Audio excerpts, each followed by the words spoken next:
Speaker, the Prime Minister of the State of Israel.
Members of Congress, I now have the high privilege and distinct honor of presenting to you His Excellency Benjamin Netanyahu, Prime Minister of Israel.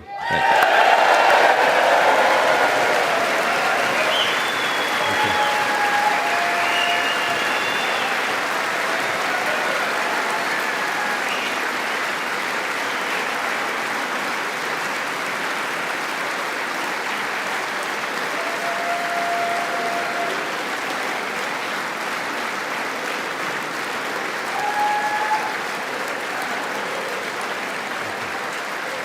Thank you.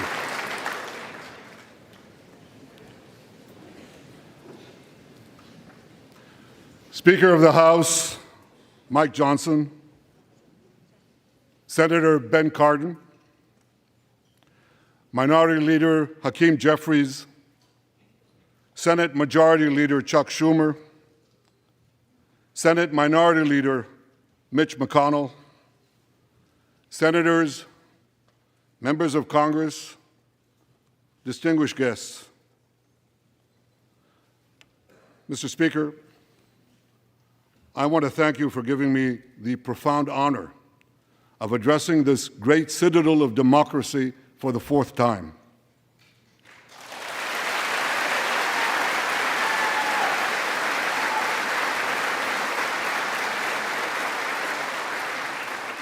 We meet today at a crossroads of history.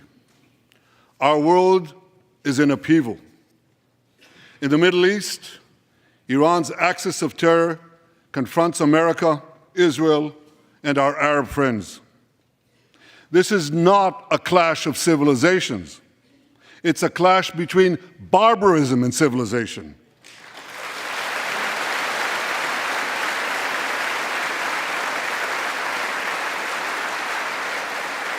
It's a clash between those who glorify death and those who sanctify life.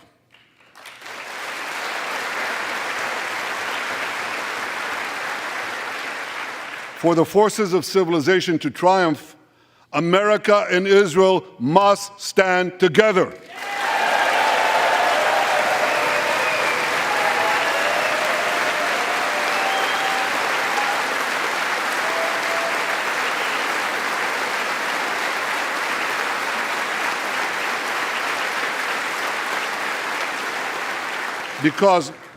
Because when we stand together, something very simple happens.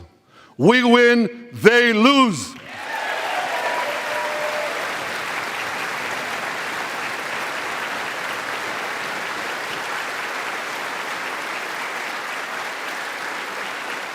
And my friends, I came to assure you today of one thing: we will win.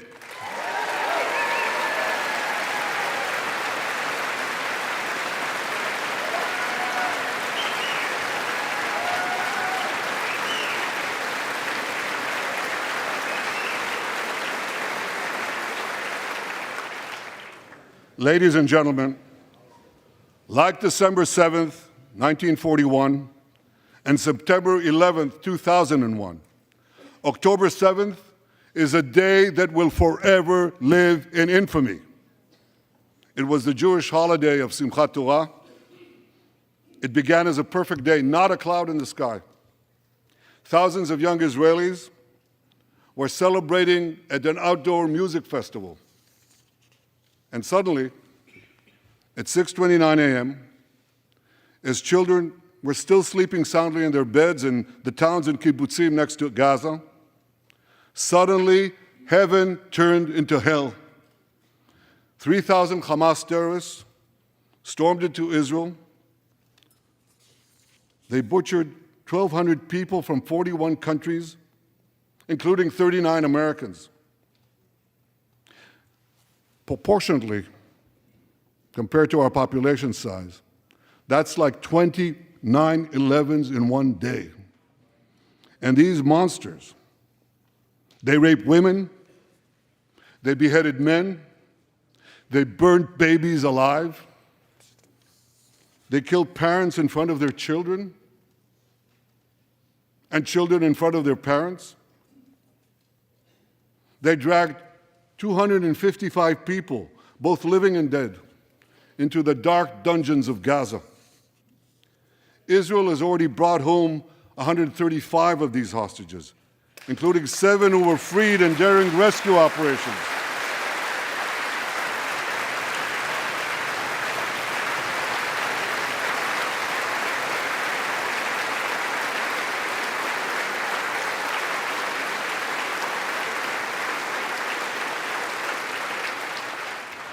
One of those freed hostages, Noor Gamani, is here in the gallery, sitting near my wife, Sarah. On the morning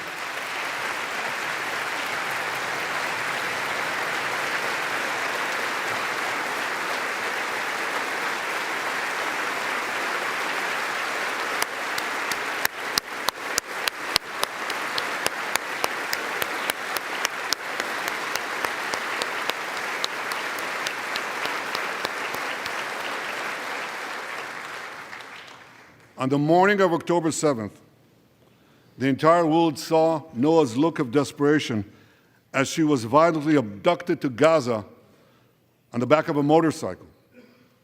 I met Noah's mother, Leora, a few months ago. She was dying of cancer. She said to me, "Prime Minister, I have one final wish. I wish to hug my daughter Noah one last time before I die." 2 months ago, I authorized a breathtaking commando rescue operation. Our special forces, including a heroic officer named Arnon Zmora, who fell in this battle, rescued Noah and 3 other hostages.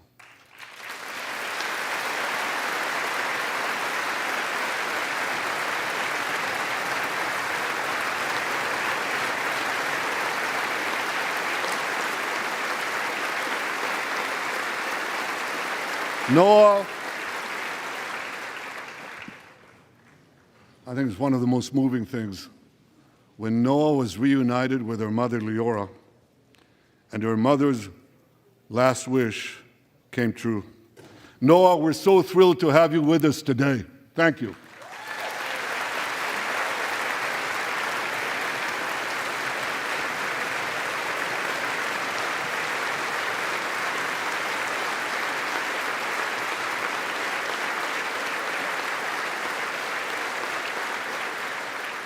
Many hostage families are also here with us today, including Eliyahu Bibas.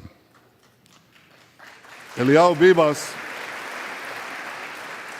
is the grandfather of those 2 beautiful red-headed boys, the Bibas boys, toddlers. And they were taken hostage with their mother and Eliyahu's son. The entire family was taken hostage. 2 beautiful red-haired children taken hostage. What monsters. And with us also is Iris Chaim, whose son, Yotam, bravely escaped Hamas captivity with 2 other Israelis, and tragically they were killed, making their way back to our lines. We have with us also the families of American hostages. They're here.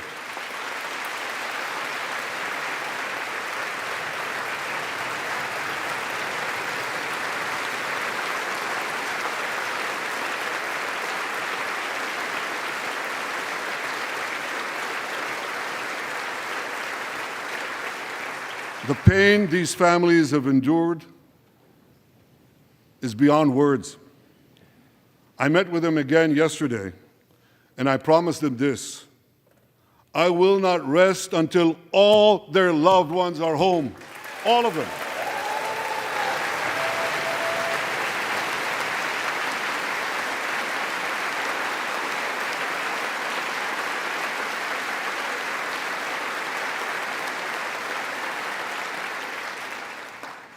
As we speak, we're actively engaged in intensive efforts to secure their release, and I'm confident that these efforts can succeed. Some of them are taking place right now.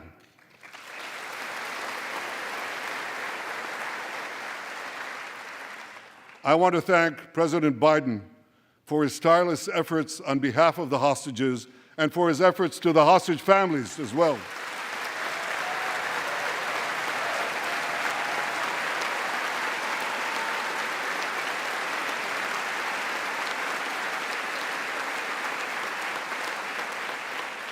I thank President Biden for his heartfelt support for Israel after the savage attack on October 7th.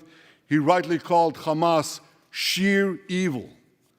He dispatched 2 aircraft carriers to the Middle East to deter a wider war. And he came to Israel to stand with us during our darkest hour, a visit that will never be forgotten.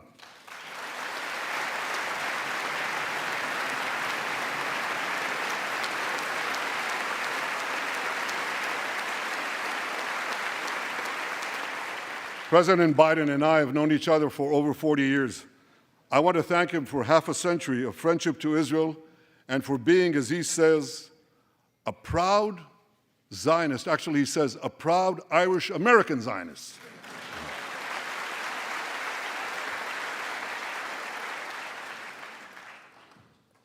My friends, for more than 9 months, Israel's soldiers have shown boundless courage. With us today,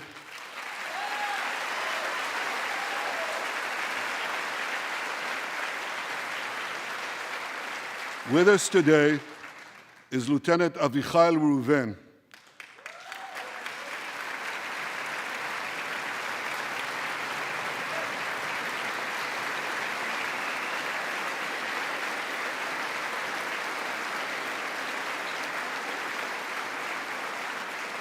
Avichai is an officer in the Israeli paratroopers. His family immigrated to Israel from Ethiopia. In the early hours of October 7th, Avichai heard the news of Hamas's bloody rampage. He put on his uniform, grabbed his rifle, but he didn't have a car. So he ran 8 miles to the front lines of Gaza to defend his people.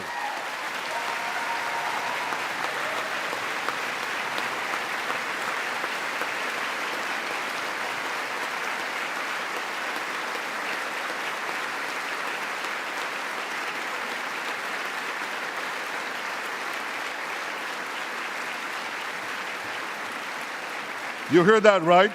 He ran 8 miles, came to the front lines, killed many terrorists, and saved many, many lives. Avichai, we all honor your remarkable heroism. Another Israeli is with us here today, and he's stand up right next to Avichai. This is Master Sergeant Ashraf al-Bakhiri.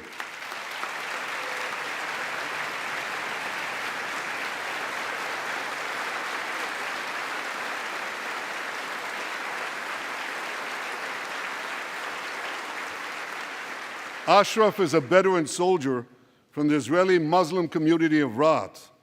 On October 7th, Ashraf too killed many terrorists. First, he defended his comrades in the military base, and he then rushed to defend the neighboring communities, including the devastated community of Kibbutz Be'eri. Like Ashraf,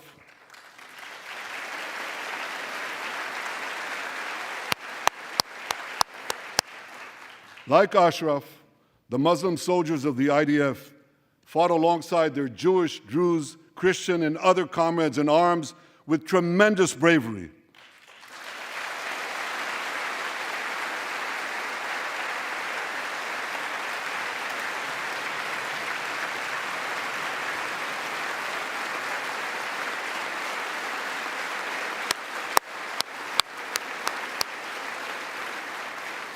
A third hero, Lieutenant Asa Sofer, is also here with us.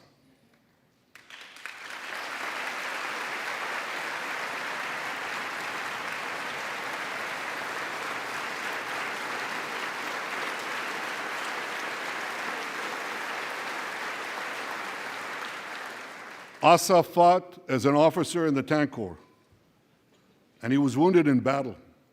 He was wounded in battle while protecting his fellow soldiers from a grenade. He lost his right arm and the vision in his left eye. He's recovering, and incredibly, within a short time, Asa will soon return to active duty as a commander of a tank company.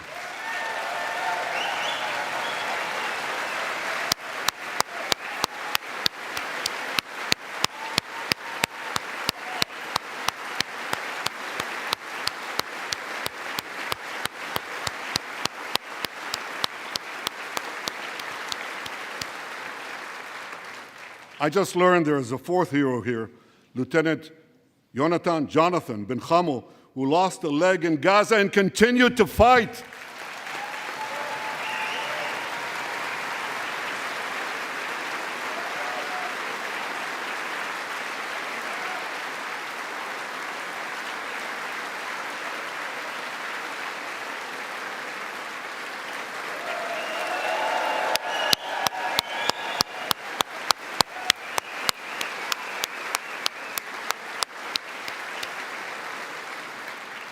My friends, these are the soldiers of Israel, unbowed, undaunted, unafraid.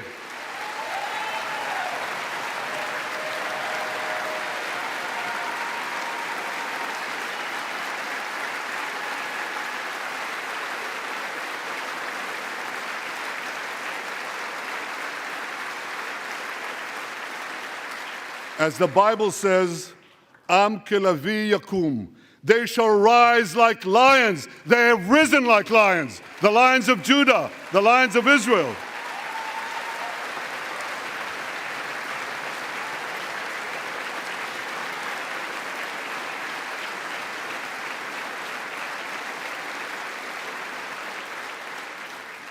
Ladies and gentlemen, the men and women of the IDF come from every corner of Israeli society, every ethnicity, every color, every creed, left and right, religious and secular.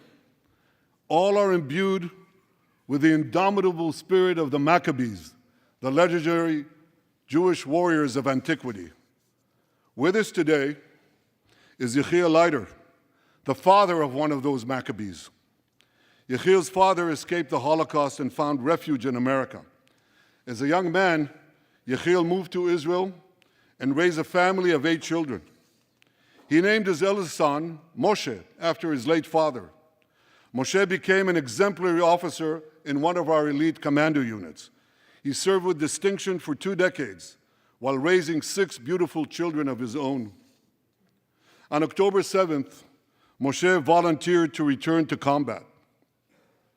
4 weeks later, he was killed when a booby-trapped mine exploded in a tunnel shaft right next to a mosque. At his son's funeral, Yechiel said this: "If the state of Israel had not been established after the Holocaust, the image engraved in our collective memory would have been the photograph of that helpless Jewish boy in the Warsaw Ghetto holding his hands up in the air with Nazi rifles pointed at him. But because of the birth of Israel," Yechiel continued, "because of the courage of soldiers like my son Moshe, the Jewish people are no longer helpless in the face of our enemies."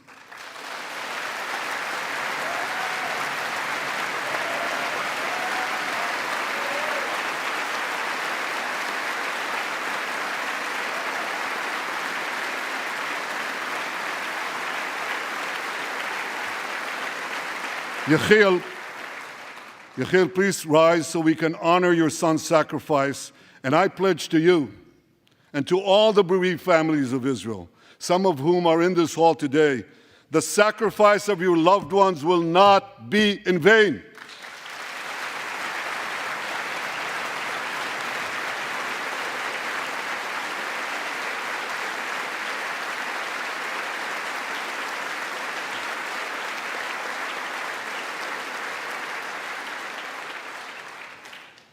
It will not be in vain because for Israel, never again must never be an empty promise.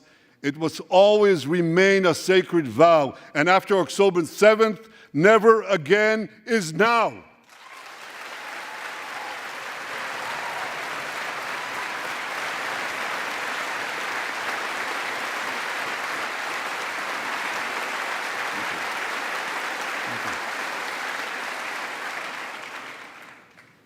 My friends, defeating our brutal enemies requires both courage and clarity. Clarity begins by knowing the difference between good and evil. Yet incredibly, many anti-Israel protesters, many choose to stand with evil. They stand with Hamas. They stand with rapists and murderers. They stand with people who came into the kibbutzim, into a home. The parents hid the children, the 2 babies, in the attic, in a secret attic. They murdered the families, the parents. They find the secret latch to the hidden attic, and then they murder the babies. These protesters stand with them. They should be ashamed of themselves.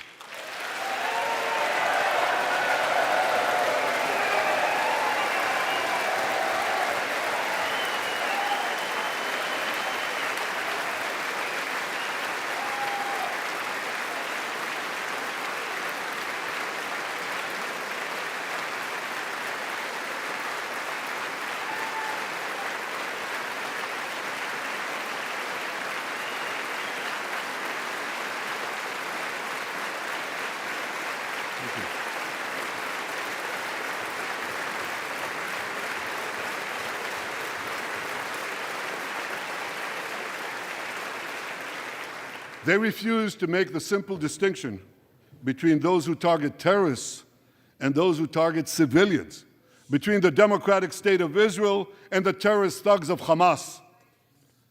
We recently learned from the National Security Director, U.S. Director of National Intelligence, that Iran is funding and promoting anti-Israel protests in America. They want to disrupt America.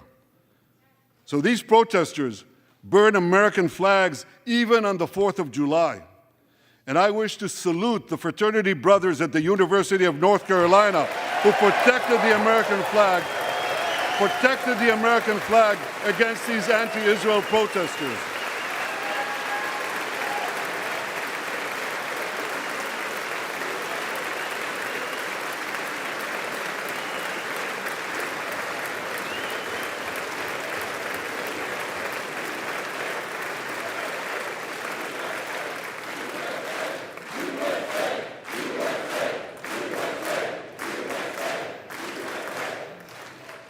For all we know, Iran is funding the anti-Israel protests that are going on right now outside this building.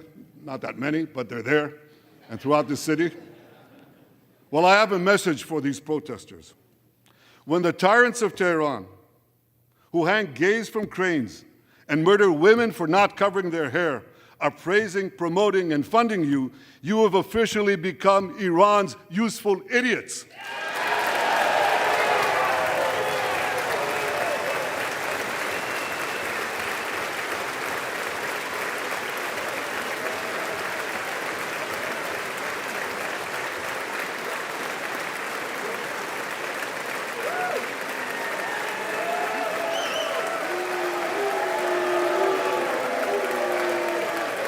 Some of these protesters, and it's amazing, absolutely amazing, some of these protesters hold up signs proclaiming gays for Gaza. They might as well hold up signs saying chickens for KFC.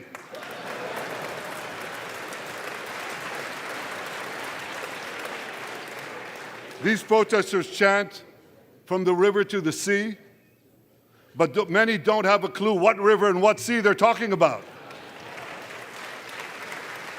They not only get an F in geography, they get an F in history. They call Israel a colonialist state? Don't they know that the land of Israel is where Abraham, Isaac, and Jacob prayed, where Isaiah and Jeremiah preached, and where David and Solomon ruled?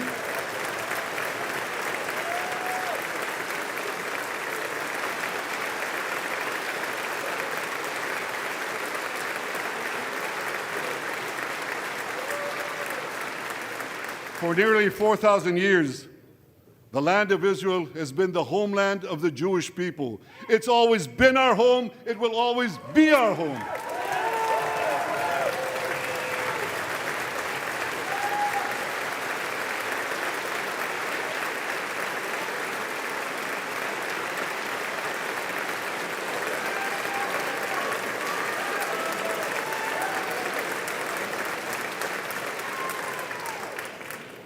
It's not only the campus protesters who get it wrong. It's also the people who run those campuses. 80 years after the Holocaust, the presidents of Harvard, Penn, and I'm ashamed to say my alma mater, MIT, couldn't bring themselves to condemn the calls for the genocide of Jews. You remember what they said? They said, it depends on the context. Well, let me give these befuddled academics a little context.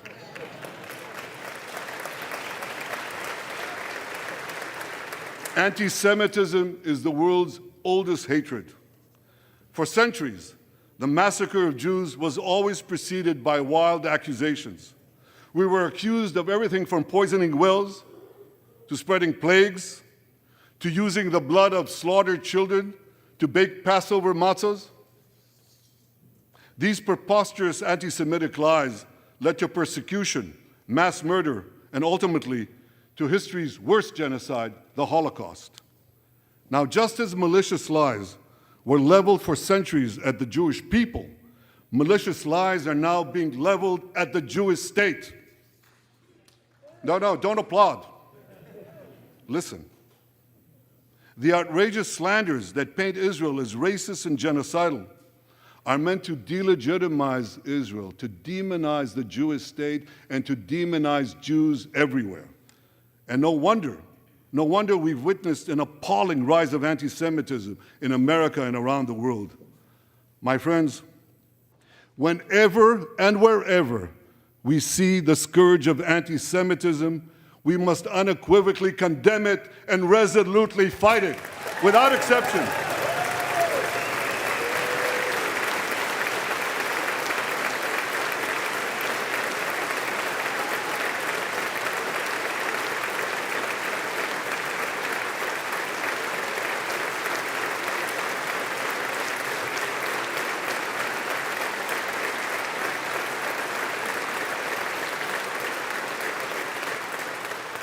And don't be fooled when the blood libels against the Jewish state come from people who wear fancy silk robes and speak in lofty tones about law and justice. Here's a case in point. The prosecutor of the International Criminal Court has shamefully accused Israel of deliberately starving the people of Gaza. This is utter, complete nonsense. It's a complete fabrication.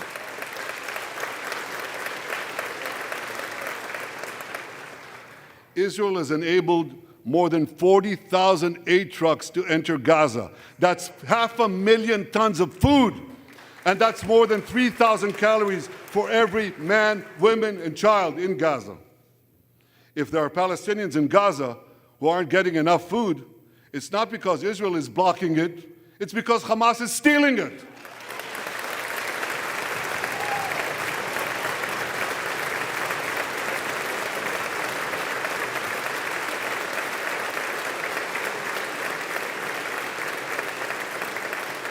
So much for that lie, but here's another. The ICC prosecutor accuses Israel of deliberately targeting civilians. What in God's green earth is he talking about?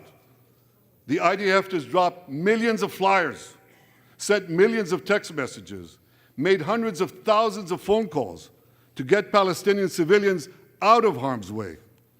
But at the same time, Hamas does everything in its power to put Palestinian civilians in harm's way. They fire rockets from schools, from hospitals, from mosques. They even shoot their own people when they try to leave the war zone. A senior Hamas official, Fatri Hamad, boasted, listen to this, he boasted that Palestinian women and children excel at being human shields. His words, excel at being human shields. What monstrous evil. For Israel, every civilian death is a tragedy. For Hamas, it's a strategy. They actually want Palestinian civilians to die so that Israel will be smeared in the international media and be pressured to end the war before it's won. This would enable Hamas to survive another day and, as they vowed, to carry out October 7th again and again and again. Well, I want to assure you, no matter what pressure is brought to bear, I will never allow that to happen.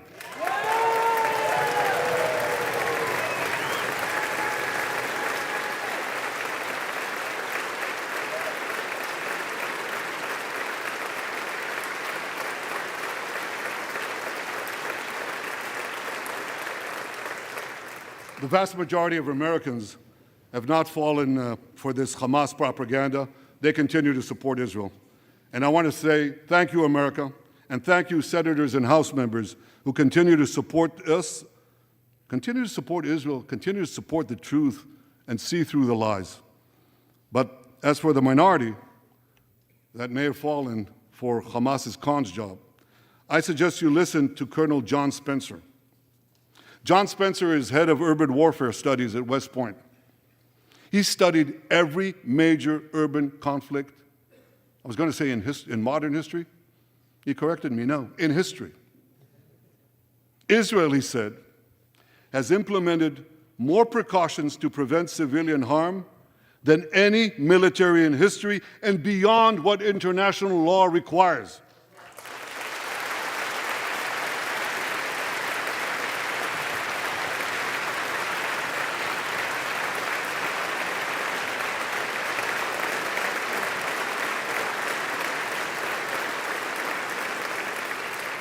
That's why, despite all the lies you've heard, the war in Gaza has one of the lowest ratios of combatants to non-combatants casualties in the history of urban warfare. And you want to know where it's lowest in Gaza? It's lowest in Rafah. In Rafah. Remember what so many people said? If Israel goes into Rafah, there'll be thousands, maybe even tens of thousands of civilians killed. Well, last week, I went into Rafah. I visited our troops as they finished fighting Hamas's remaining terrorist battalions. I asked the commander there, how many terrorists did you take out in Rafah? He gave me an exact number, 1,203. I asked him, how many civilians were killed? He said, Prime Minister, practically none, with the exception of a single incident where shrapnel from a bomb hit a Hamas weapons depot and unintentionally killed 24 people. The answer is practically none. You want to know why? Because Israel got the civilians out of harm's way, something people said we could never do, but we did it.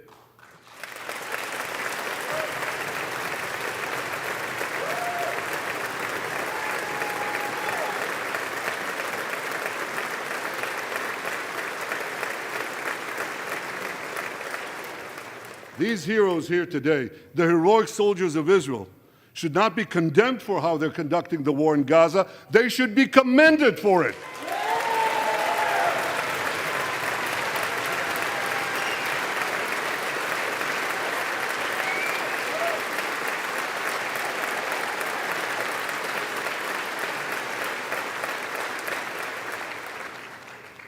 I want to thank all of you here today who forcefully opposed the false accusations of the ICC and stood up for the truth.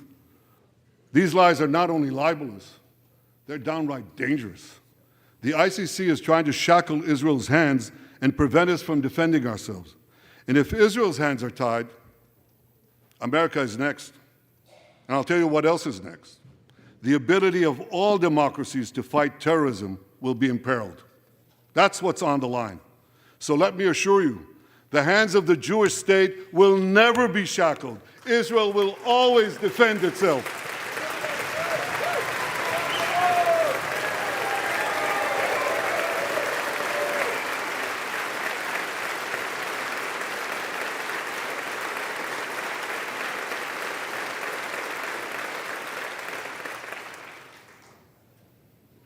My friends, in the Middle East, Iran is virtually behind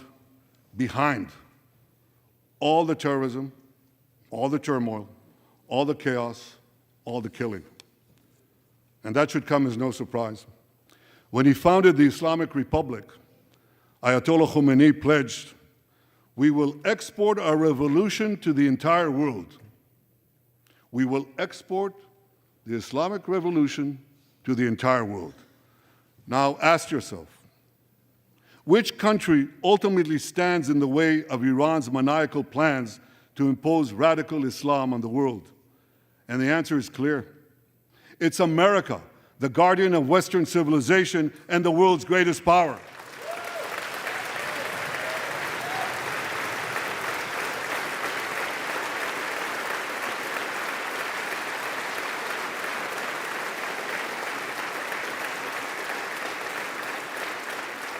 That's why Iran sees America as its greatest enemy. Last month, we heard a revealing comment, ostensibly about the war in Gaza, but about something else. It came from the foreign minister of Iran's proxy, Hezbollah, and he said this: "This is not a war with Israel. Israel," he said, "is merely a tool. The main war, the real war, is with America." Iran's regime has been fighting America from the moment it came to power. In 1979, it stormed the American embassy. It held scores of Americans hostage for 444 days. Since then, Iran's terrorist proxies have targeted America in the Middle East and beyond. In Beirut, they killed 241 U.S. servicemen. In Africa, they bombed American embassies. In Iraq, they supplied explosives to maim and kill thousands of American soldiers. In America, they actually sent death squads. They sent death squads here to murder a former Secretary of State and a former National Security Advisor. And as we recently learned, they even brazenly threatened to assassinate President Trump. But Iran understands that to truly challenge America, it must first conquer the Middle East. And for this, it uses its many proxies, including the Houthis, Hezbollah, and Hamas. Yet in the heart of the Middle East, standing in Iran's way, is one proud pro-American democracy, my country, the State of Israel.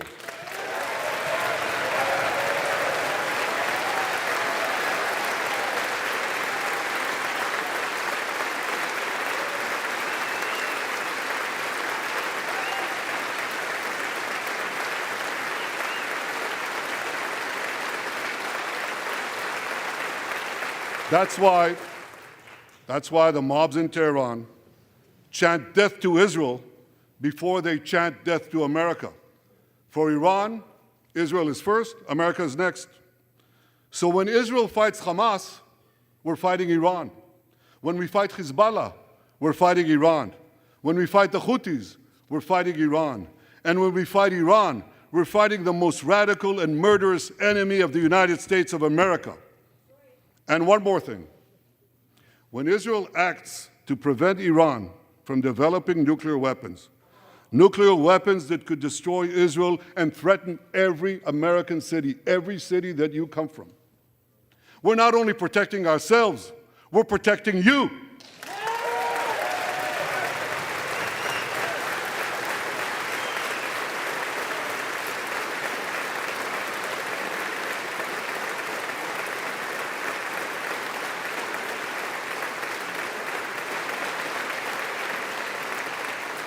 My friends, if you remember one thing from the speech, remember this. Our enemies are your enemies. Our fight is your fight. And our victory will be your victory.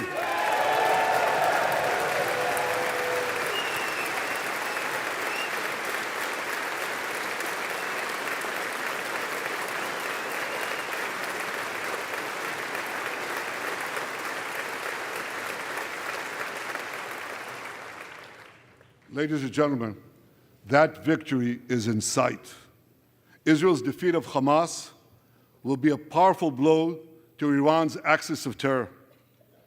Another part of that axis, Hezbollah, attacked Israel on October 8th, a day after the Hamas attack. It has launched thousands of missiles and drones against us. 80,000 of our citizens in northern Israel evacuated their homes, becoming effectively refugees in their own land. We are committed to returning them home. We prefer to achieve this diplomatically. But let me be clear. Israel will do whatever it must do to restore security to our northern border and return our people safely to their homes.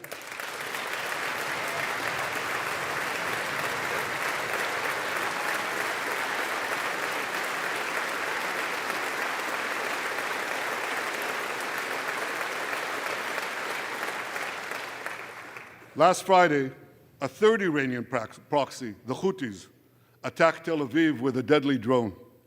It exploded a few hundred feet from the American consulate, killing one person and injuring 9.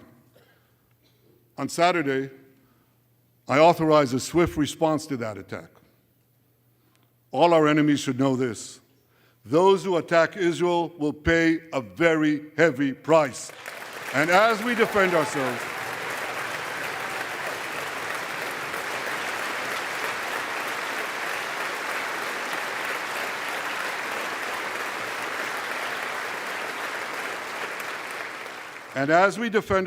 on all fronts, I know that America has our back. And I thank you for it. All sides of the aisle, thank you.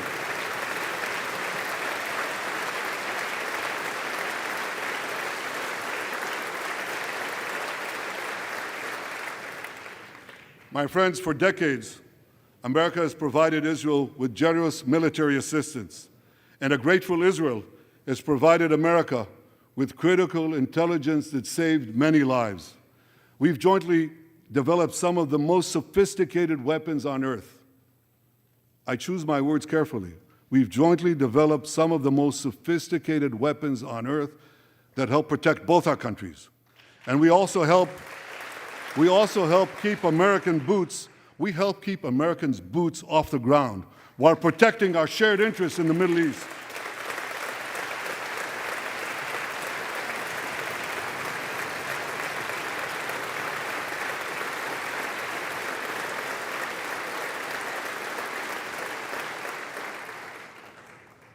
I deeply appreciate America's support, including in this current war. But this is an exceptional moment. Fast-tracking U.S. military aid can dramatically expedite an end to the war in Gaza and help prevent a broader war in the Middle East.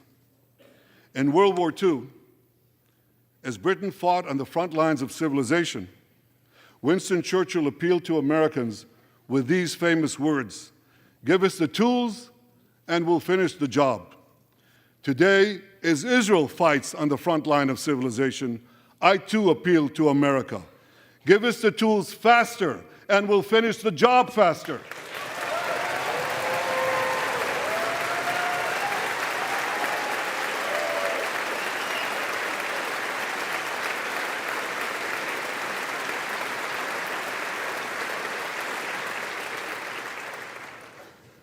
My dear friends, the war in Gaza could end tomorrow if Hamas surrenders, disarms, and returns all the hostages.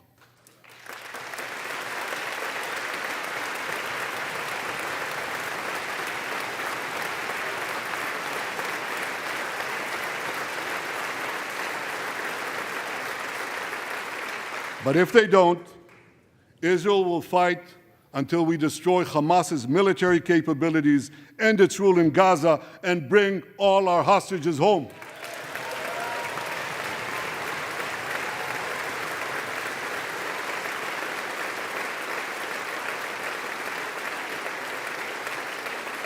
That's what total victory means, and we will settle for nothing less.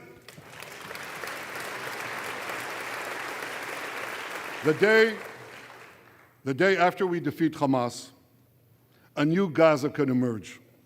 My vision for that day is of a demilitarized and de-radicalized Gaza. Israel does not seek to resettle Gaza, but for the foreseeable future, we must retain overriding security control there to prevent the resurgence of terror, to ensure that Gaza never again poses a threat to Israel.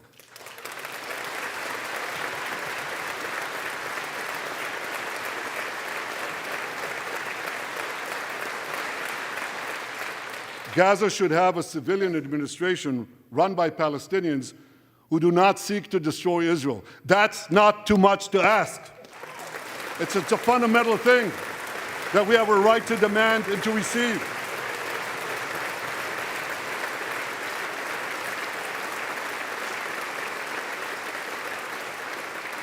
A new generation of Palestinians must no longer be taught to hate Jews, but rather to live in peace with us.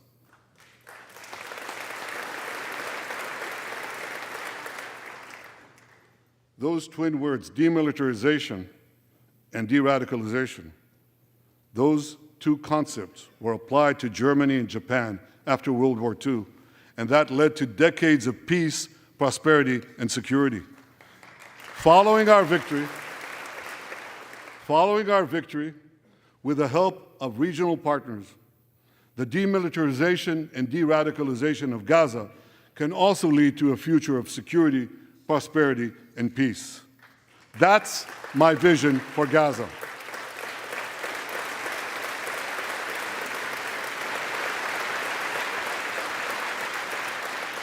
Now, here's my vision for the broader Middle East. It's also shaped in part by what we saw in the aftermath of World War II. After that war, America forged a security alliance in Europe to counter the growing Soviet threat.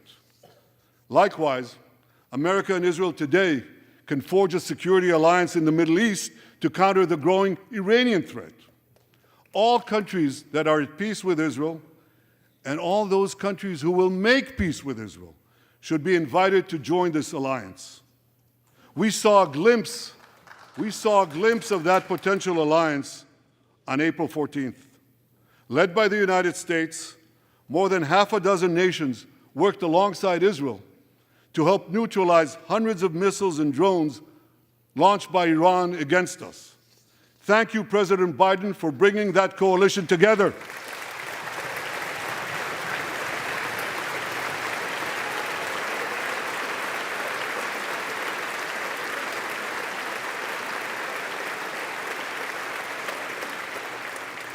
The new alliance I envision would be a natural extension of the groundbreaking Abraham Accords. Those accords saw peace forged between Israel and 4 Arab countries, and they were supported by Republicans and Democrats alike. I have a name for this new alliance. I think we should call it the Abraham Alliance.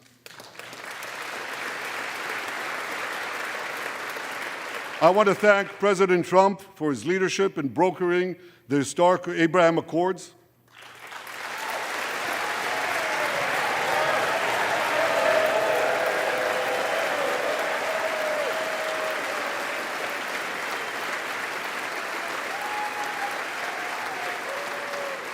Like Americans, Israelis were relieved that President Trump emerged safe and sound from that dastardly attack on him, dastardly attack on American democracy.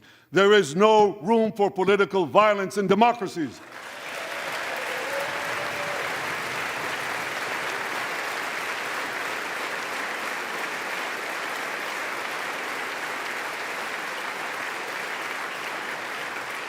I also want to thank President Trump for all the things he did for Israel, from recognizing Israel's sovereignty over the Golan Heights, to confronting Iran's aggression, to recognizing Jerusalem as our capital and moving the American embassy there.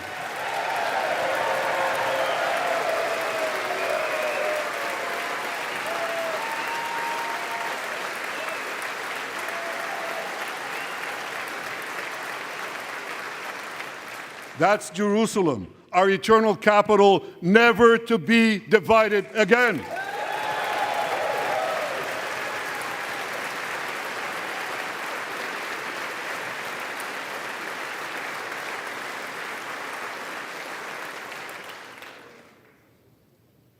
My dear friends, Democrats and Republicans, despite these times of upheaval, I'm hopeful about the future.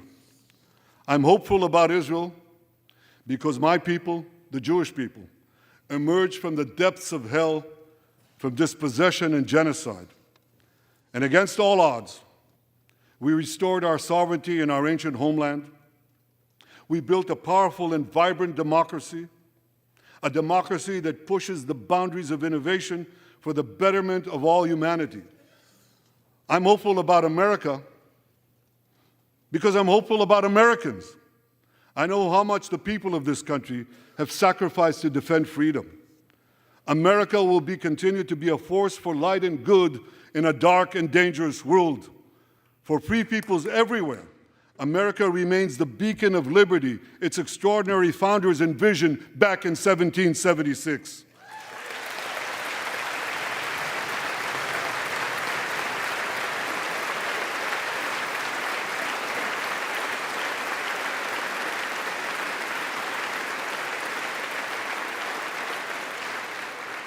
Working together, I'm confident that our two nations will vanquish the tyrants and terrorists who threaten us both. As Israel's Prime Minister, I promise you this: no matter how long it takes, no matter how difficult the road ahead, Israel will not relent, Israel will not bend.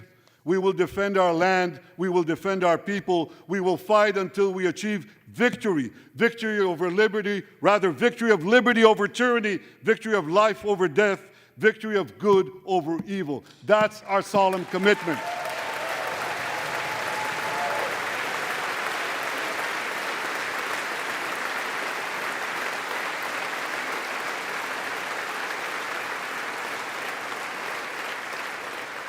And we will continue to work with the United States and our Arab partners to transform a troubled region from a backwater of repression, poverty, and war into a thriving oasis of dignity, prosperity, and peace. In this noble mission, as in many others, Israel will always remain America's indispensable ally. Through thick and thin,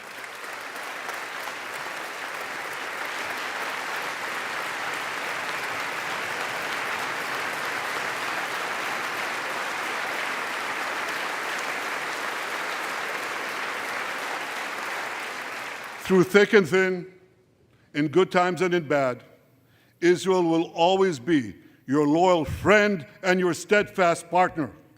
On behalf of the people of Israel, I came here today to say, thank you, America. Thank you for your support and solidarity. Thank you for standing in Israel, with Israel, in our hour of need. Together we shall defend our common civilization. Together we shall secure a brilliant future for both our nations.